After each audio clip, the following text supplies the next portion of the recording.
Nice to have you on your screen today for an face-to-face interview with you. And we have been trying very much to have you on the screen for a face-to-face interview regarding your hospitality journey from 1980s and Gujarat as an entrepreneur in hospitality business.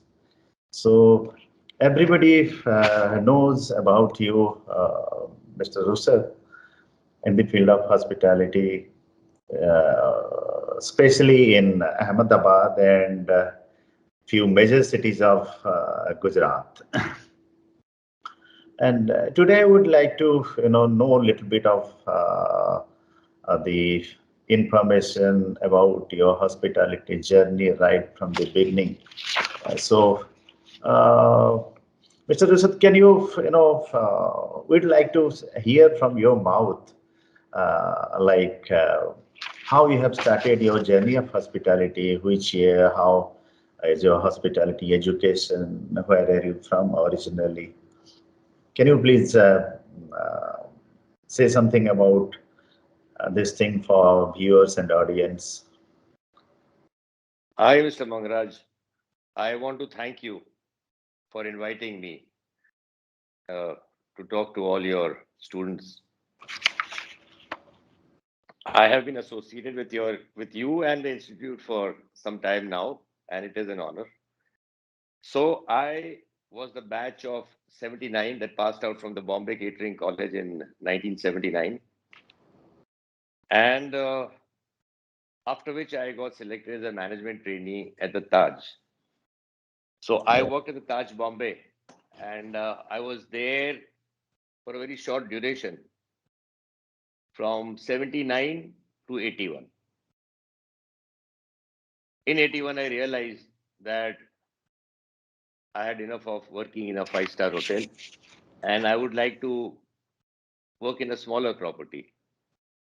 And so I came back to Ahmedabad. I am from Ahmedabad, born and brought up here. Of course, I did my schooling out of Ahmedabad in a public school, and also my catering, I did it in Bombay.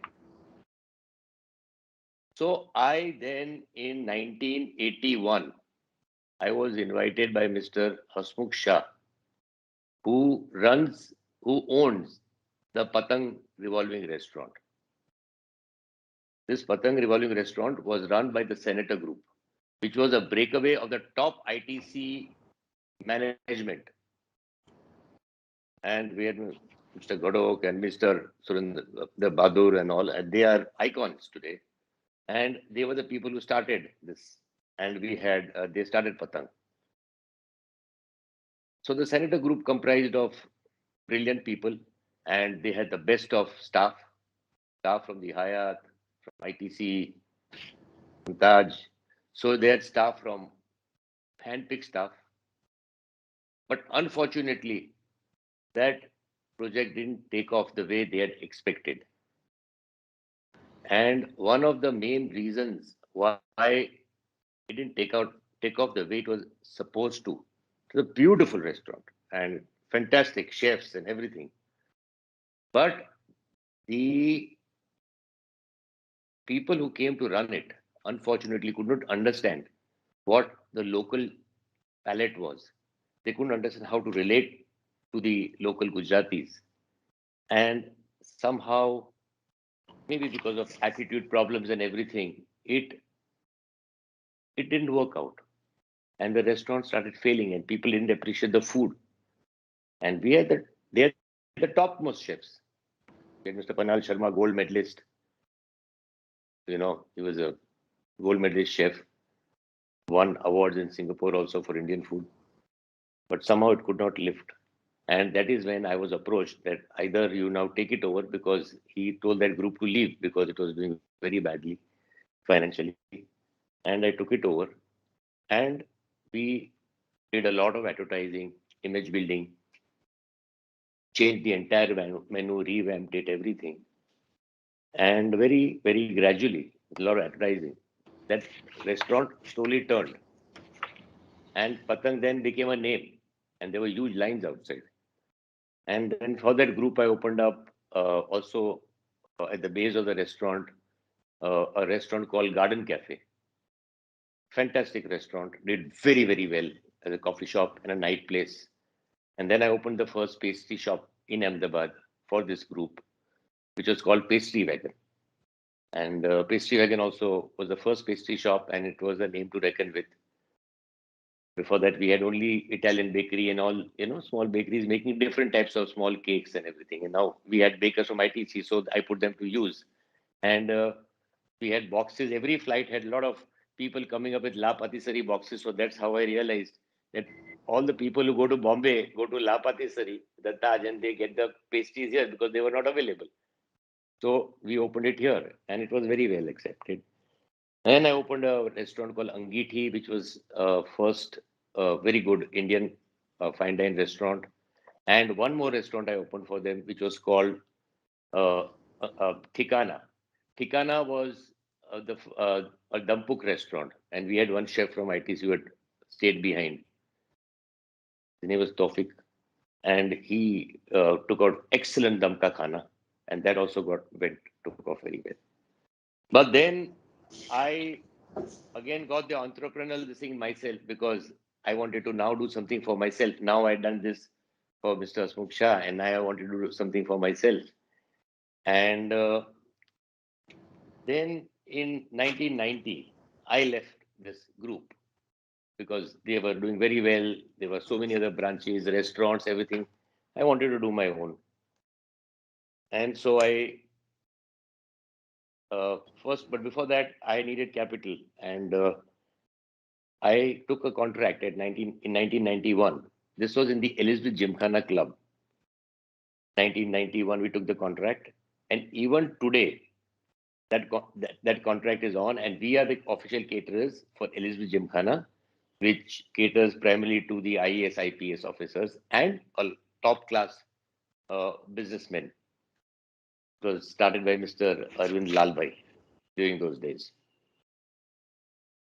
So in 91, I did a Gymkhana. Then in 1992, I wanted to start a restaurant. My first restaurant was Mirch Masala, which was at CG Road. This idea came to me because I had done a food festival when I was in Patang. It was a dhaba food festival. So it was dhaba khana with angithis and all these patilas put outside. And there was live jalebis and everything going on. And it was typical roadside restaurant. And I decided that if you make a restaurant, it has to be different from all the other restaurants. And eating out is a meal experience. Why does somebody go out? Food they can call for home, they can cook at home, they can do everything. But you go out, besides the food, it is also a meal experience. And that is the reason why when I made Mirch Masala, I made it into a theme, and that is the dhaba theme. Right. It is the outside which is bought inside. So you're sitting inside and you're looking at a roadside dhaba, but with air conditioning and hygiene and all that. Yes.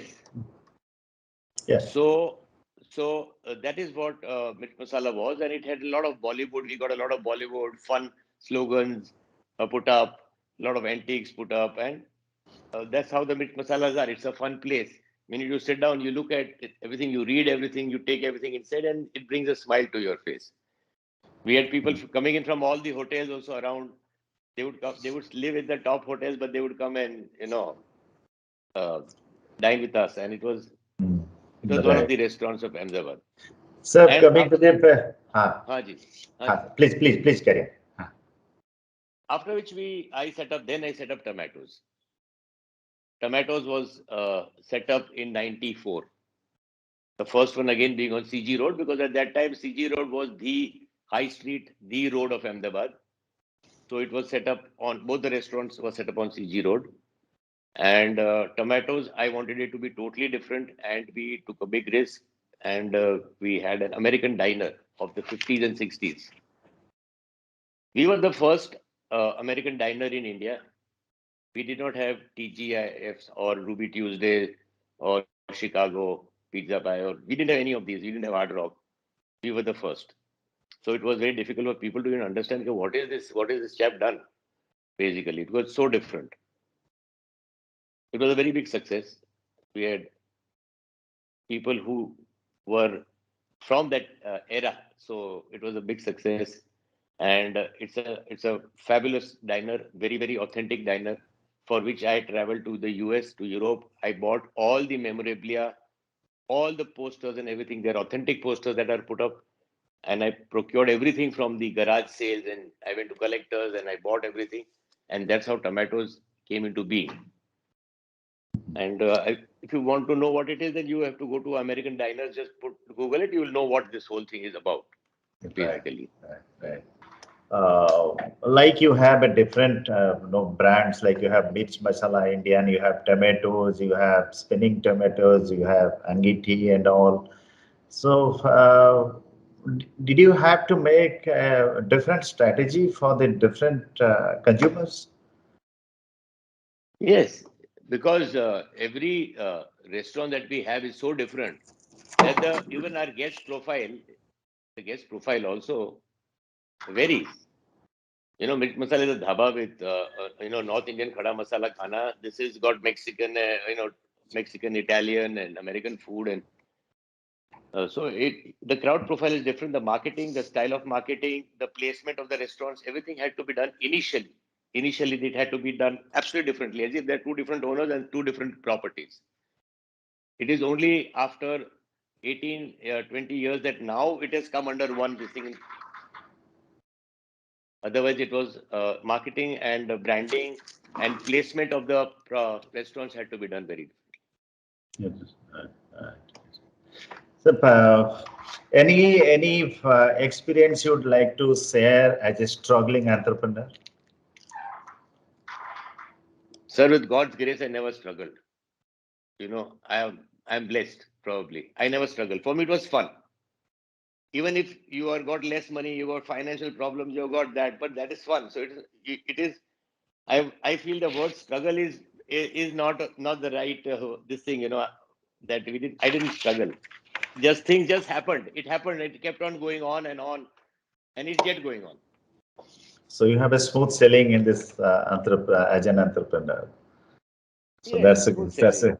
a that's a good. Ups and downs in life is always there. There are challenges. Like example, in present situation, the place Ahmedabad, it has almost 50% of vegetarian and non-vegetarian cuisine. Yes. So, do you think vegetarian cuisine has a future that definitely it is going to stay, even if you take India as a whole? Very much so. The trend today, what I am seeing is that there is a very strong leaning against vegetarian food. Even youngsters today, they are all leaning towards vegetarian food and they're preferring that. So the ratio of veg restaurants obviously are, I would say, about 60-40, maybe more of 70-30 might be. You are the right person to answer that, Mr. Mangaraj. So, but in Ahmedabad, Gujarat, naturally, it's vegetarian restaurants.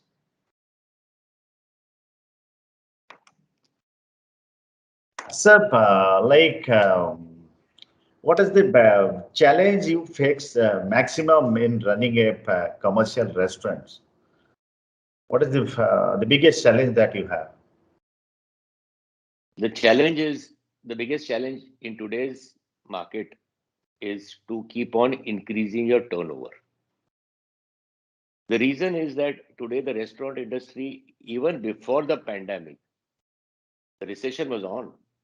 There's a very strong recession that was on. And because of that, raw materials, electricity, everything was going up at a phenomenal rate. Salaries, everything was just going up. And the sales for the F&B industry, as everyone is aware, was stagnant. It was stagnant. It was not growing to the way it should grow as compared to this thing. So that's the biggest challenge that the industry was facing. and is facing today. Okay, sir. So, what will be your advice to the youngsters who are studying hospitality or hotel management in the present situation?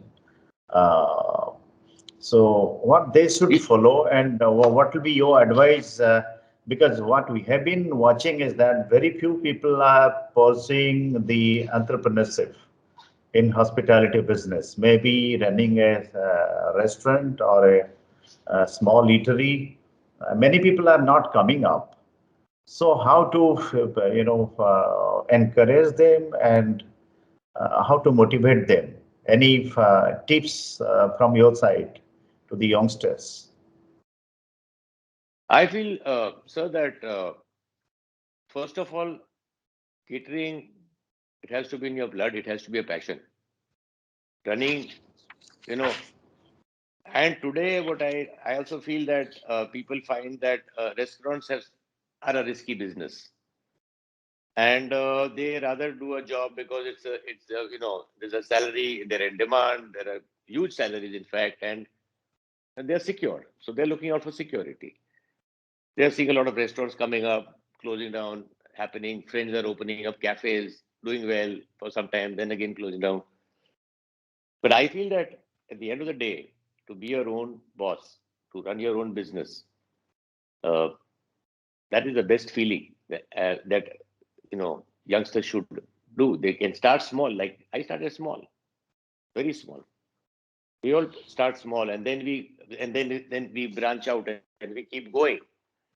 And I feel that the youngsters should really work hard. They should think big. They should reach for the stars and beyond. They should keep on pushing themselves. And it's only when you think big, when the youngsters will think big, will they, have success, rather get Okay. success. So nowadays there is a concept which is going on. Everybody, wants to reduce the manpower recruitment and spend less on the payroll. So the convenience products are coming up in the market, like convenience gravies, convenience soups, and everything is coming up. So, what is your opinion in this context? Like there are few products which are running in the Indian scenario, hospitality business, convenient gravy. So generally they use it for the mass catering, volume catering. So can that also be applicable to the retail business also? See, it's like this that today, the first thing that, as I mentioned before, that everybody has to cut costs and corners. And today, one of the biggest overhead we have today are our salaries, right? And that's why the time has come for all the hotels. The hotels have been doing it long ago. Restaurants also are doing it. We tell our people that now start multitasking. Everybody has to work in a kitchen, for example. Everyone has to work in every department.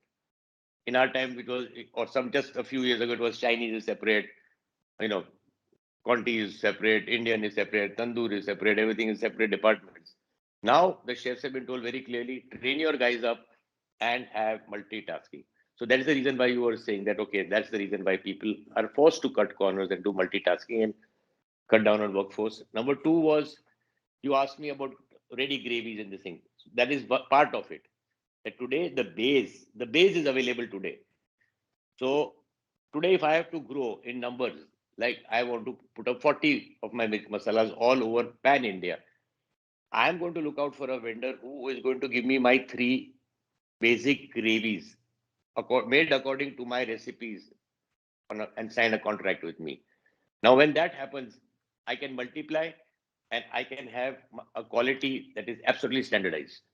So this is the future. This is what is going to happen today. If I want to go to, I want to set up in America. Already we are looking at America. Someone is interested to take a master franchisee. So this is what we are working at. And okay, then this person is going to send all the gravies there, and then it is only going to be assembled in the frying pan. There, our secret spices and everything are going to be put on top and everything, and then it will be twisted so that, our recipes stay with us. Right. Totally. Right. But that is the future. That is the future. Right. Now, sir, the last question I'll be, your opinion. I would like to know, like during the pandemic, do you think there'll be any change in the menu or the food serving style or food service operation? Anything? Are you forecasting or forcing those things? So the pandemic has become the biggest eye opener for everybody in our industry. It has brought us all down to our feet, up to the ground. Obviously, social distancing, everything that I needless to say, all the top restaurants are doing it and hotels are doing it, right? So social distancing is being done. Guests are not happy. They're coming in one car, they live in one house. When they come to the restaurant and they're celebrating birthday, we say separate out all that. So those are some issues that are there. But what I'd like to tell, what is very interesting is that today our turnover is increased and is a lot more over what it was before the pandemic hit us. My turnover increased. So what does that? It made me realize that, my God, my brand has got a value, and people are looking at brands that are established and have been there around for years, and they are trustable. So this is where it has been an eye opener, where we realize we are humbled, because today there are huge people, masses of people coming. Maybe they were in the pandemic, they were closed, they were locked up for so many times, so they wanted to go out.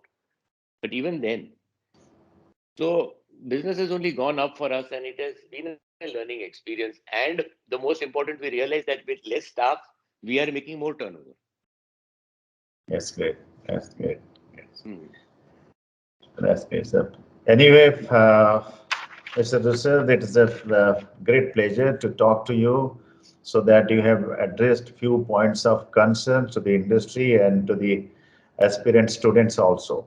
So in future, we would like to catch up with you in many areas, so that you can motivate our students and the other audience who are looking at to it. Thank you, sir, very much. Thank you very Thank you, much. I sir. will be, sir. Thank you, sir. My pleasure. Always a pleasure meeting you. Thank you, sir. Thank you very much. Okay. See you, sir. Bye.